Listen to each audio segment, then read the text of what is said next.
ঠাকুর রামকৃষ্ণদেবের বাড়ির কাছে বুধুই মোড়লের শ্মশান, সেখানে ঠাকুরের সাথে দেখা করতে যাচ্ছেন উমেদ আলী।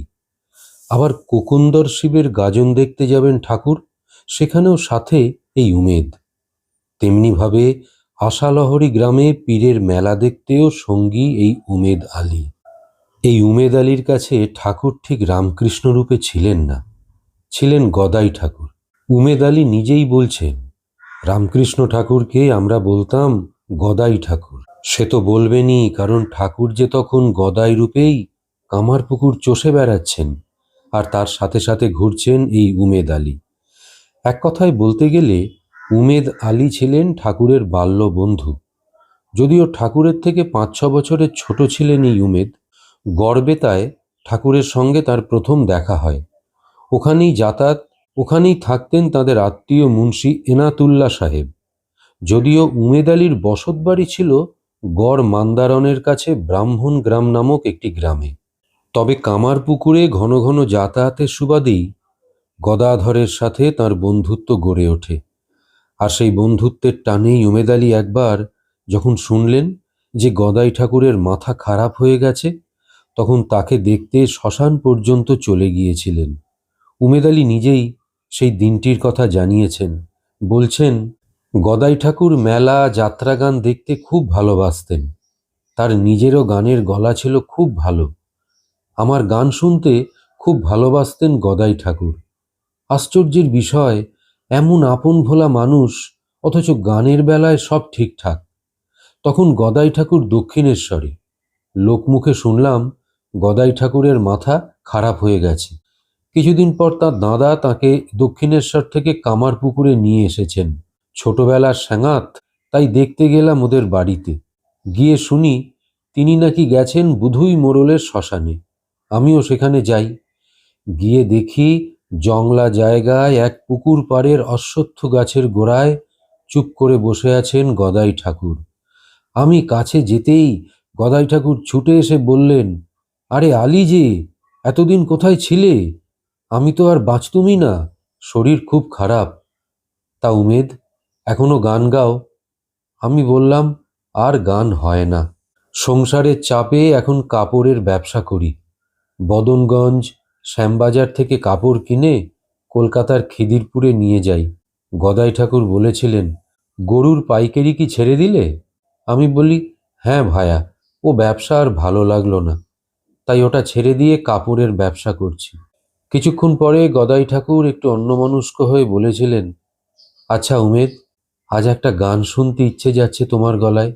যদিও সে সময় আমার গানের চর্চা আর ছিল না, তবু গদাই ঠাকুরের অনুরোধে কয়েকটা গান গেয়েছিলাম ওই শ্মশানে। গদাই ঠাকুর খুব খুশি হয়েছিলেন। এই উমেদ আলী এতটাই ভালোবাসতেন আমাদের ঠাকুরকে যে তিনি বলছেন, তাকে দেখেই মনে হতো যেন আল্লাহর দূত। কেন আল্লাহর দূত তাকে মনে হতো, একটি ঘটনার মাধ্যমে তিনি বোঝাচ্ছেন। বলছেন, অনেকদিন আগের ঘটনা। সেই ঘটনা থেকে আমার মনে হয় গদাই ঠাকুর সত্যিই আল্লাহর দূত। তখন অত বুঝতেও পারতাম না। যাই হোক, একবার গদাই ঠাকুর আমায় নিয়ে গিয়েছিলেন কোকুন্দর শিবের গাজন দেখতে। গাজন দেখে আমরা বিকেল করে যখন ফিরছি, তখন হঠাৎ করে আকাশে মেঘ জমে উঠল। কি ঝড় আর বিদ্যুৎ! ঘন ঘন বাজ পড়ছে। মনে হলো আমরা বুঝি আর বাঁচব না। আমরা ভিজে ভিজেই হাঁটছি। হঠাৎ আমাদের কিছু দূরে একটা বাজ পড়ল। মাঠ থেকে গরুর পাল নিয়ে রাখালরাও ফিরছিল তখন। বাজ পড়ার সঙ্গে সঙ্গে কি বিদ্যুতের আলো! আমাদের চোখ তো ঝলসে গেল। চোখ বুজে আমরা সব বসে পড়লাম। মনে হলো আমরা বুঝি সব শেষ হয়ে যাচ্ছি। একটু পরে যখন আমরা চোখ মেলে চেয়েছি, তখন দেখি আমাদের সামনে 4টে গরু মরে পড়ে আছে, সেই সঙ্গে রাখাল দুজনও। সে কি ভয়ঙ্কর দৃশ্য! আমরা গাঁয়ে এসে সবাইকে জানালাম। তারপর সব মাঠে দৌড়লো, কিন্তু আমরা সবাই বেঁচে গেলাম।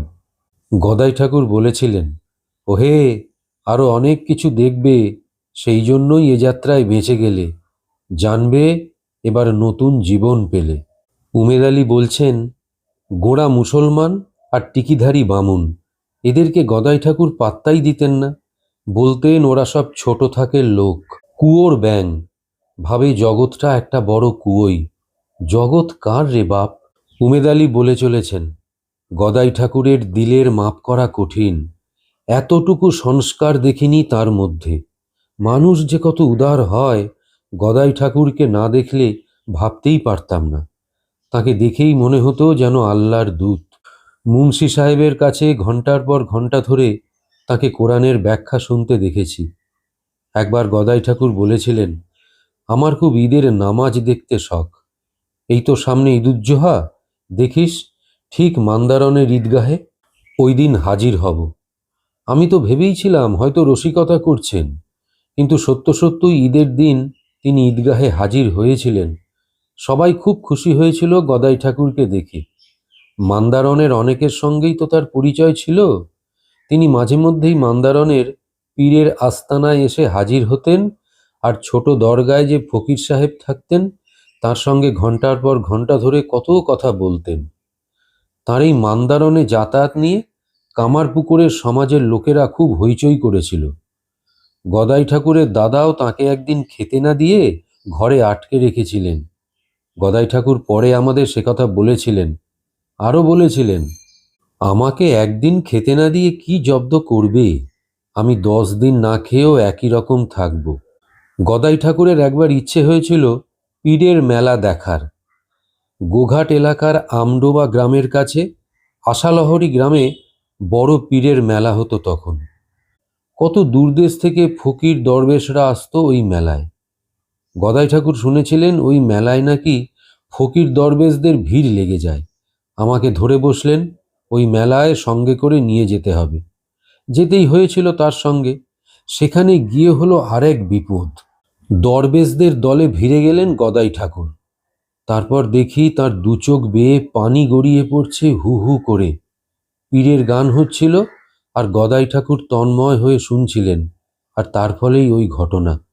বহু কষ্টে তাকে নিয়ে সে যাত্রায় বাড়ি ফিরি। পরে একদিন বলেছিলাম, হ্যাঁ গো ঠাকুর, সেদিন তুমি অমন করছিলে কেন?